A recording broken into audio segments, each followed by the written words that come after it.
Еңбекті қорғау, қауіпсіздік техникасы мен нысан тұтастығын қамтамасыз ету, КМГК игеру мен пайдаланудағы табыстың негізгі факторлары.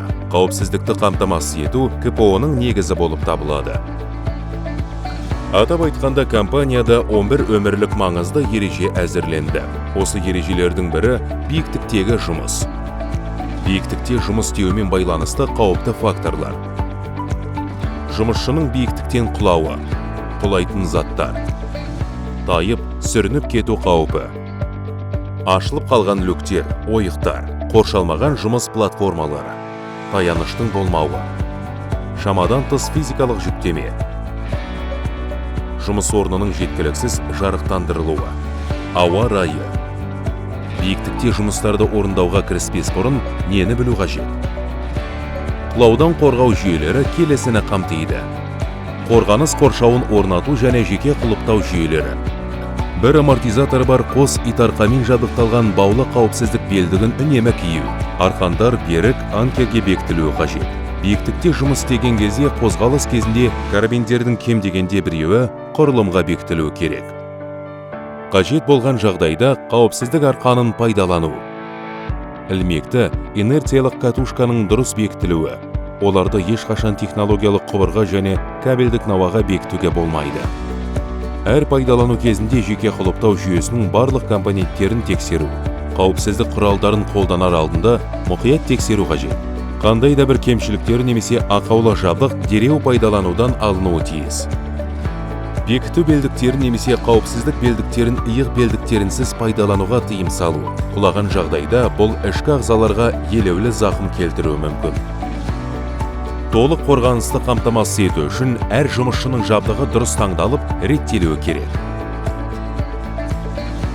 Биіктікте жұмыс істеген кезде жабдықтың қауіпсіздікке толық кепілдік бере алмайтынын түсіну маңызды. Жұмысшылар жабдықты дұрыс пайдалануға және қауіп-қатерлерді азайтуға бағытталған барлық қауіпсіздік ережелерін сақтау бойынша оқытылуы керек. Төмендегіні есте сақтаңыз. Жабдық механикалық, химиялық немесе коррозиялық әсер ету көздерінен алыс, құрғақ, қауіпсіз, әрі сенімді жерде сақталуы қажет. Қолданар алдында жабдықты мұқият тексеру қажет. Кез келген зақымдалған немесе ақаулы жабдық анық таңбаланып, жойылуы немесе пайдаланудан шығарылуы тиіс. Биіктіктегі жұмыстарды орындау кезінде құралдар мен жабдықтардың құлау мүмкіндігін төмендететін шараларға тоқталайық. Құралдың құлауын болдырмайтын сақтандыру құрылғыларын қолданыңыз. Төменгі аймақтарды қорғауды қамтамасыз етіңіз, немесе оларға кіруді шектеңіз. Құралдарды арнайы сөмкеде немесе контейнерде көтеріп түсіріңіз. Электр, пневматикалық және гидравликалық құралдарды қуат кабельдерінен ұстау арқылы көтеріп түсірмеңіз. Құралдар мен жабдықтарды құрылымдарда қалдырмаңыз. Биіктікте жұмыс істеу кезінде ең жиі пайдаланылатын құралдардың бірі баспалдақтар. Алайда оларды қауіпсіздік ережелерін сақтамай пайдалану аса қауіп төндіруі мүмкін. Баспалдақтарды қолдануға арналған негізгі кеңестер. Ағаш баспалдақтарды қолданған жөн. Қолдан жасалған баспалдақтарды пайдалануға тыйым салынады. Баспалдақтың жай-күйін әр қолданар алдында тексеру керек. Жұмысты орындау барысында биіктік деңгейін арттыру мақсатында баспалдақтарды пайдалануға тыйым салынады. Баспалдақтардың көлбеу бұрышын қадағалау қажет. Ол көлденең бетінен 60 градустан аспауы тиіс. Бүйірлік баспалдақтардың көлденең бетке көлбеу бұрышы 75 градустан аспауы керек. Баспалдаққа теріс қарап мініп түсуге болмайды. Құралдар екі қол бос болу үшін сөмкеде сақталуы керек. Құрал қорабын немесе басқа материалдарды көтеру үшін арқанды пайдаланған жөн. Бір уақытта баспалдақпен тек бір адам көтеріле алады. Баспалдаққа мініп түскенде 3 нүктеде таяну ережесін сақтаңыз. Биіктіктен құлау жұмыс орындағы жарақаттардың ең көп тараған себептерінің бірі. Өткен жылы құлау нәтижесінде еңбекке қабілеттілігін жоғалтуға әкелген 3 оқиға орын алды. Міне сондай жағдайлардың бірі. Мердігердің монтаждаушысы бөлшектеу жұмыстары кезінде шамамен 3-7 метр биіктіктен баспалдақтан құлап кетті. Жарақат шегуші тиісті ЖХқ, оның ішінде ақаусыз 2 карабині бар сақтандыру белдігін пайдаланған болатын. Алайда жарақат шегуші биіктікте жұмыс істеу кезінде қауіпсіздік белдігін тірек құрылымына бекітпеген.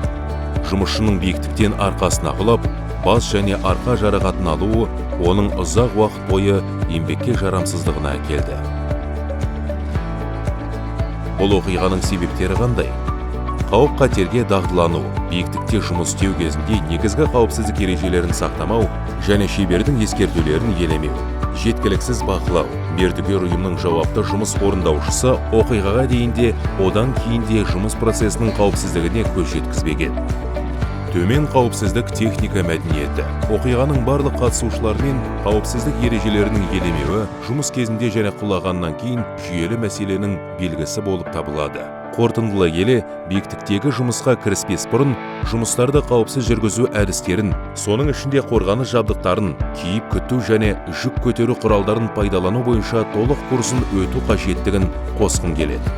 Барлық жұмыскерлер жұмыс тапсырмасын орындауға қажет жабдықтардың жеткілікті санымен қамтамасыз етілуін тексеру.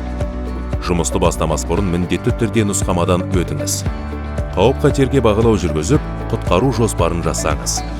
Сондай-ақ биіктіктегі жұмысты тек өндірістік объектілерде ғана емес, сондай-ақ кеңседе де, мысалы шамдарды ауыстыру немесе тазалау жұмыстары барысында жүзеге асыруға болатындығын түсіну маңызды. Сондықтан жоғарыда айтылған талаптарды міндетті түрде орындау қажет. Құрметті әріптестер, осымен биіктіктегі жұмыстар бойынша бейнематериал аяқталды. Сұрақтарыңыз туындаса, немесе түсініктеме қажет болса, еңбекті қорғау жөніндегі маманына хабарласуыңыз сұралады. Өмірлік маңызды ережелерді есте сақтаңыз. Компания мен мердігерлердің әр жұмыскері үйіне аман-есен оралуы қажет.